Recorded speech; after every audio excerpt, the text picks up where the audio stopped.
Okay.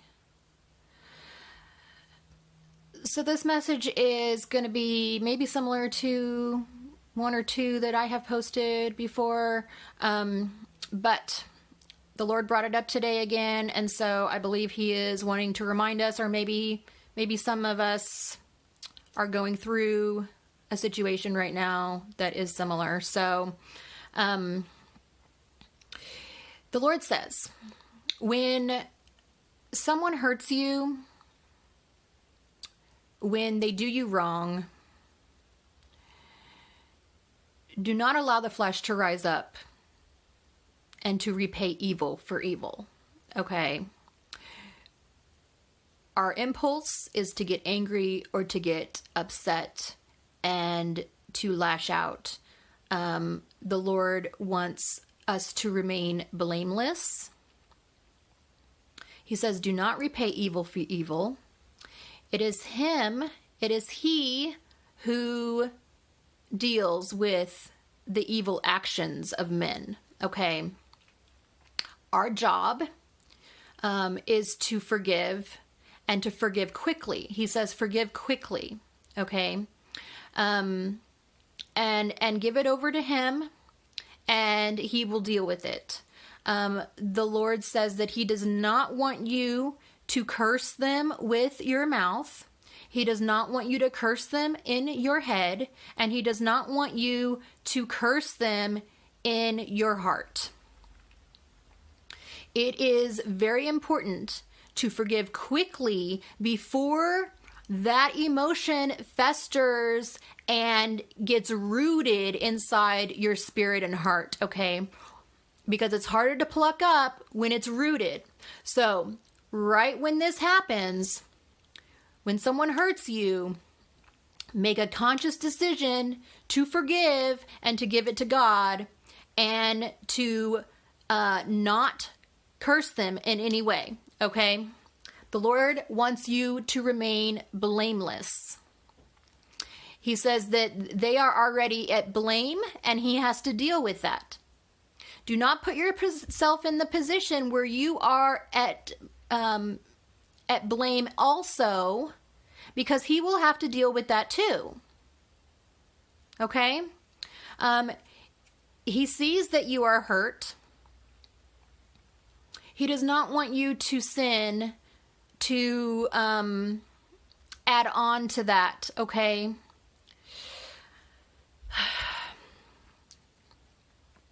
Okay.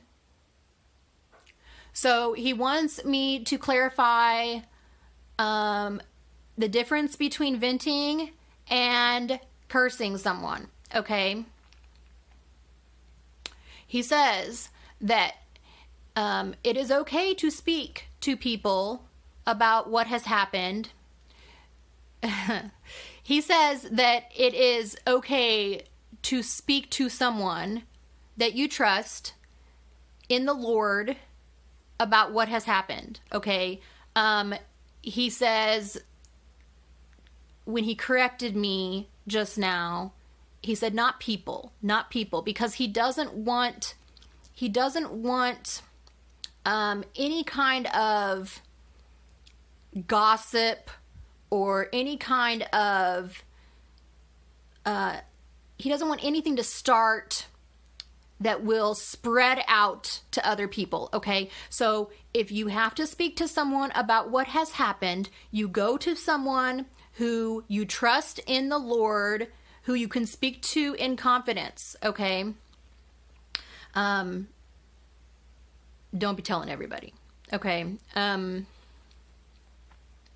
Okay, so getting back to that, the difference between cursing and venting, okay? He says it's okay to vent, but make sure whenever you speak about the circumstance that you are not cursing this person in any way, okay? We are not to call people names. We are not to say, oh, I wish this and this would happen to them. We are not to say anything that would curse them in any way. Okay. And he says one of the ways that you keep yourself from doing that is to forgive quickly. You forgive quickly.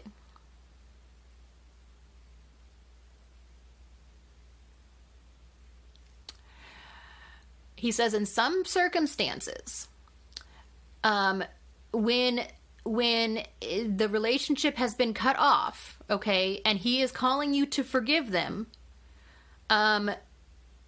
he says that it is okay for you to forgive them from a distance. There is no reason for you to, unless he gives you otherwise or tells you otherwise, or is leading you to bring them back into your life. And this is just talking about certain situations where, like, the relationship has ended, the friendship has ended, the fellowship has ended. Okay. He wants to clarify forgiveness doesn't mean to allow them back in to do it over and over and over again to you, okay? Because he doesn't want to see you hurt. You can forgive from a distance, okay? He sees our heart. He knows when we are cursing people in our heart.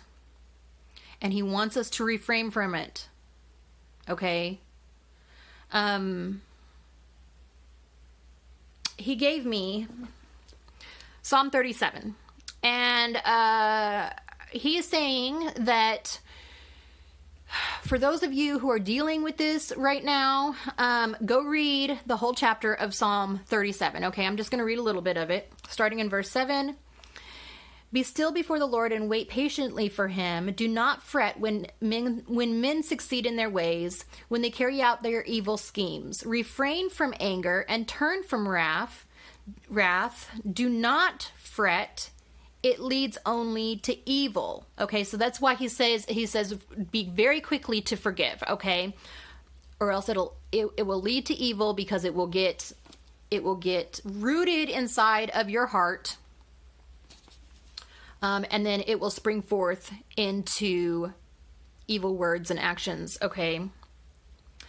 For evil men will be cut off, but those who hope in the Lord will inherit the land. A little while, and the wicked will be no more. Though you look for them, they will not be found. But the meek will inherit the land and enjoy great peace. The wicked plot against the righteous and gnash their teeth at them, but the Lord laughs at the wicked, for he knows that their day is coming. The wicked draw the sword and bend the bow to bring down the poor and the needy, to slay those whose ways are upright. But their swords will pierce their own hearts, and their bows will be broken. Better the little that the righteous have than the wealth of many wicked. For the power of the wicked will be broken, but the Lord upholds the righteous.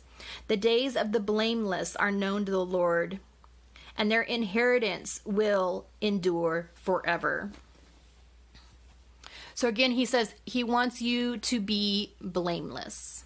Don't repay evil for evil. He will deal with them. He does not want to have to come back and deal with this with you as well if you do something to as revenge or outburst of anger. Okay. Is there anything else, Lord?